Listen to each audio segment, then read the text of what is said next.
দ্বার কাছে এসে হাজির হয়ে যাবে, বুঝতে পেরেছেন? এখন ওদিকেও খুব যাওয়া যাবে না। কথা হলো, আমি বলতে চাইছিলাম, আমার দাদা পীরকে শুধু একটু পরীক্ষা করেনি, আব্বাস সিদ্দিকের উপরে কি অত্যাচার হয়েছে সামান্যতম।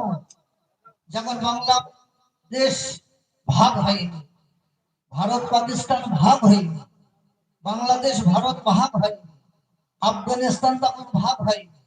এই অখণ্ড ভারতবর্ষের জমিনে একদিকে যেমন ইংরেজরা মুখে দাঁড়িয়ে রাখতে তাকে 15 পয়সা কর দিতে হতো, যে জায়গার লম্ফন না ফেললে নামাজ রোজা হতো না, ইংরেজরা আইন করলো ওই জায়গার বসন্তন কেটে ফেলে তাকে 5 পয়সা কর দিতে হবে।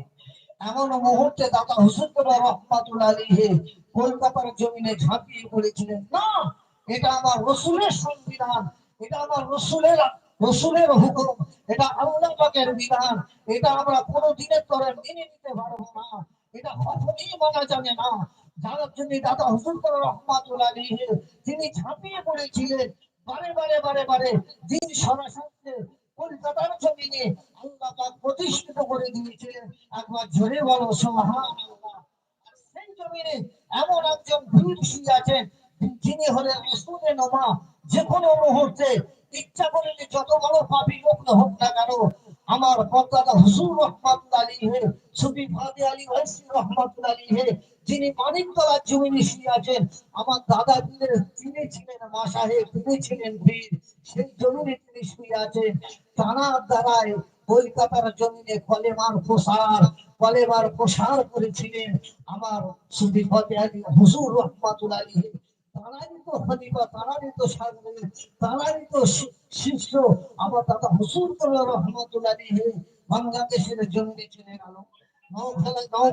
নওখালীর জমিনে যখনই চলে গেল, সেখানে যে দিন সরাসরি জাতের কথা বলতে, নোয়াখালীর জমিনে যারা কাঁচা জমি নাঙল চাষে, আমাদের এলাকায় এখন ট্রাক্টর এসব নাঙল নেই, আগে আমাদের এলাকায় সব নাঙল হাল করেছিল। বাংলাদেশের জমিনে এখনো আছে, যদিও অনেক রকম ট্রাক্টর হয়েছে, যন্ত্রপাতি হয়েছে, এখনো হাল ধরে আছে।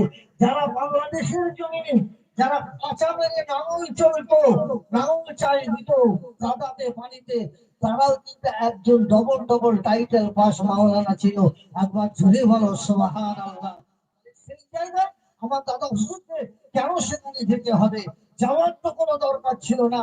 তারা নাম কাস্তে আলেম ছিল, তাদের বাড়িতে শিরক বিদআত কুফরি, এই আলেম কাঁচা মেরেও তারা নাঙল চষত, ধুতি পরতো। মানুষ দিন সরাসরি যাতে লেবাস বসতো না, সুন্নতি লেবাস কি তারা জানতো না। আমার দাদা হুজুরগুলা বারে বারে যাইতে লাগলো, তাদেরকে মনসা পুজো, তাদেরকে বিভিন্ন রকম শিরক বিদআত কুফরিতে নিমজ্জিত ছিল। আমার দাদা হুজুরুল্লাহ রহমাতুল্লাহ আলাইহি অক্লান্ত পরিশ্রম করার পরে বাংলাদেশ, ভারত, পাকিস্তান, আমার পূর্ব পাকিস্তান এবং পশ্চিম বাংলাকে আল্লাহ পাক আমার দাদা হুজুরুল্লাহ 17 জনা খলিফাকে নিয়ে এই বাংলা আশা বাংলাদেশের জমিনে দ্বীন ইসলামের পতাকা সিলসিলায় ফুরফুরার পতাকা তারার দ্বারাই উত্তোলন হয়েছিল। বিভিন্ন রকম কোম্পানি বার হয়েছে, বিভিন্ন রকম দল জমাত বার হয়েছে। সমস্ত কোম্পানি এবং দল জমাতের আতঙ্কবাদী ছিল পিজ্জাদা আব্বাস সিদ্দিকী সাহেব। তারাকে যতই ঢুকিয়ে দেওয়ার চেষ্টা করো না ভাই, কোনোদিন ঢুকিয়ে দিতে পারবে না। তিনি হক কথা সবার জন্য সব একই নজরে দেখে। দলিত আদিবাসী বিশেষ করে মানুষের জন্য, মুসলমান খ্রিস্টান জৈন বৈদ্য সকলকে নিয়ে মানুষের সেবায় তিনি আত্মনিয়োগ করেছিলেন। ভাই ও বন্ধুগণ, বাংলাদেশের নোয়াখালীর জমিনে যখন গেল, আমার দাদা হুজুররা বারে বারে যখন যায়, আলেমদেরই হিংসা হয়ে গেল। ফুরফুরার আবু বকর বারে বারে আসে, আর আমাদের কাছে আমাদের মনসা পুজো, দরগা পুজো, আমাদের ধুতি, আমরা বিড়ি খাই, হুক্কা খাই, বিভিন্ন রকম গুটখা খাই, এইগুলো সব হারাম বলছে। ওনাকে সত্যিকারে পীর কিনা যাচাই বাছাই করার জন্য আমার দাদা হুজুর বিলকিবলা রহমাতুল্লাহ আলাইহি তাকে দাওয়াত করে নিয়ে যাওয়া হচ্ছে। কেমন তিনি পীর ছিলেন জানেন? নদী যুগে, কখনো নৌকা যুগে, কখনো গরুর গাড়িতে, কখনো পালকি করে বাংলা আসাম বাংলাদেশের জমিনে একদিন নয়, একদিন বেরিয়ে যেতেন, মাসের পর মাস, 2 মাস 3 মাস করে ফিরে আসতেন।